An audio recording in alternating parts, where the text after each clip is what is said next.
Hey, so we are on our first day in Koh Tao and we just landed here and we're on our first island in the series of islands that we're going to go island hopping on. This first island is called Koh Tao and it's been recommended by a lot of people. So this is the first peek into Koh Tao. I'm really excited because this is one of our first islands out of about 4 or 5 different islands that we booked. So booking these islands, we did a lot of research and this came up as one of the top islands to check out. And Koh Tao is considered a very small island. It's not very big and you can actually get from one side to the other in about a 20-minute car ride. The one thing is that Koh Tao is one of these islands that is highly recommended and a lot of people seem to like this island. And this was on the top of our list of islands to check out. And we're so glad we did because this was actually one of the best islands on our entire trip. Some of the key features of this island that make it so unique and appealing are that it's small, quaint, yet there are a lot of things to do here. So that was one big draw about it, and the one thing I noticed was how developed it was. It definitely beats being on an island that feels empty and deserted and isolated. Some people like that. I mean, it could be you might want an island to yourself, but I personally like an island that has people and that has things to do. Some of the things I really like about Koh Tao is that it's really built up and there's a lot of amenities to it. They have scuba diving, snorkeling, hiking. I personally really enjoyed this island for just so many reasons. It's just a small, quaint island. There's a lot of nice night shops that are opened up and everything is just very tourist friendly. Believe me, I love some raw locations where I can get away from tourists, but in instances like where you are separated from society in a location like this, it definitely beats going out to other islands that have a reputation for being isolated. In fact, there are a few of these islands that are notorious for being really deserted. But this is a complete opposite spectrum from some other islands that are a lot less developed. And it just feels like there's a lot more of a pleasant vibe and it's just a really nice tone to it. But it definitely feels very welcoming. It's definitely very friendly and the locals are really nice. You will find out really fast that when you are in Thailand that this country is known as the land of smiles. And generally, everyone seems really positive, more so than any other country I've been in. It's mainly because everyone in Thailand is always smiling, and no matter where you go, people are always super genuinely really nice, and they all have a really positive attitude. It's actually really difficult to find people in a bad mood, and during our entire time in Thailand, I don't think there was one instance where someone was just in a grumpy or bad mood, which is pretty remarkable. I'm just shocked at how developed everything is. Some of these places feel like you stepped into a hip bar in Brooklyn. It's almost hard to imagine how we're in Lone Island in the Indian Ocean in the middle of nowhere. This is the main area. These paths and these streets actually bend and wind a lot. These streets are just loaded with restaurants. This whole downtown area isn't that big at all, even though it seems like it's big. It's actually only about 10 blocks by 10 blocks. The lighting in this area just looks inviting and festive. I love how all these lights just glow and just give all these stores and bars just a really nice charm. After spending some time here, you'll notice that a lot of people will strike up a conversation with you. And it's almost impossible to not have some conversation with anyone. And I find that really cool just because it adds a really nice touch to the social side of the island.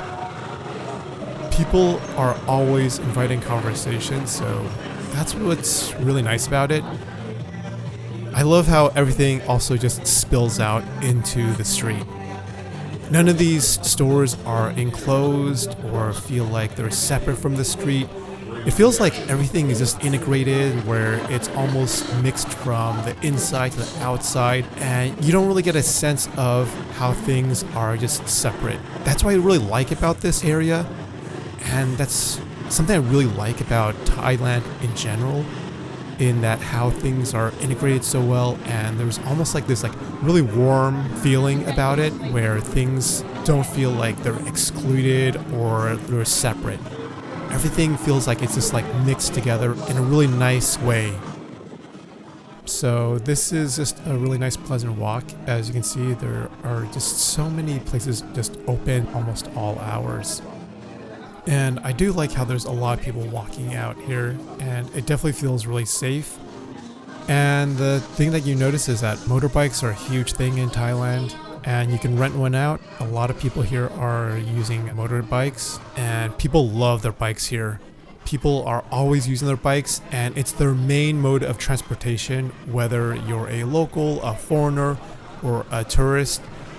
It's really popular in Thailand, and especially on these islands because there's so many hills. So it's really crucial for just getting around. And I gotta say that if you've never ridden one before, wow, it's one of the funnest things that I love doing in Thailand. So as you can see, there's a lot of water here. This is just like so nasty. All this water is like runoff from the restaurants and the bars that are cleaning up. It's impossible to avoid. It's impossible to dodge unless you have one of these bikes. But yeah, everyone here is wearing flip-flops and sandals, so your feet are gonna get really gross after walking through all this. So that's the one thing I really hated about walking down these streets, that your feet are constantly getting sludged with just scum water. One drawback is that this place is really small. So I think if I was here long term, maybe a couple weeks, a couple months, I'd probably get sick of it. But just being on holidays here for just a couple days, I really like it a lot. I find it super relaxing, and you can find anything here that you would want anywhere else. They have massages here. They kind of solved all your issues, and they even have yoga here. I mean, I thought that was kind of weird because when I was in Thailand years ago, I remember hearing that there was a yoga studio opened up close to where I was staying at. And I thought that that was like such a weird Western thing to have, and to have that in Thailand was just, it felt like it was getting encroached upon. But now everything's getting blended and it's getting westernized, that it just doesn't feel like it's shocking anymore just to see yoga studios in Thailand. Alright, and another thing I really like about this area is how everything is spilling out on the streets. So you'll see people enjoying food out on the street, and people are seating out on the street. And even the stores that are open, a lot of them won't even have any walls or windows. It'll just be like an open air from their store right out into the street. So even if you're inside, it just feels like you're still outside. And that just adds a really cool atmosphere. I gotta say that this place is really well designed. There's like bungalow or this treehouse element where there's some places have thatched roofs. Just like little small signs like bamboo fences. The charming thing about this whole town is that everything looks very homemade. There's a lot of bars, and a lot of them are just really nicely lit, well designed, and there's just this really nice, almost like a retreat atmosphere. You will notice that in every Thai city, there's certain people who are considered like ladyboys, and ladyboys are kind of everywhere. And the one really interesting thing about the culture in Thailand is that there's no bias towards them, there's no prejudice. They're really accepted and integrated in the society, and I think that's really amazing that the entire country really embraces that, and it just goes to show how open-minded everyone is in Thailand. You know, after being in Thailand for a bit, you actually get spoiled just by drinking fresh squeezed juices on a daily basis. They have some really good juices. Everything here is fresh squeezed, so you're gonna get pineapple, coconut, and mango juices. And this stuff costs maybe like, I don't know, like $2-3 US. So once you go back to carton or canned juices that have been sitting on the shelf for months, you really miss having fresh squeezed juice whenever you want. So that was just our little night walk over on Koh Tao. And I gotta say that this is just a really beautiful island, and I really enjoyed it here. And if you like this video, please hit the like and subscribe button. leave a comment. Let me know what you guys think of Koh Tao if you've been here or if you have any questions. And I'll see you in the next video.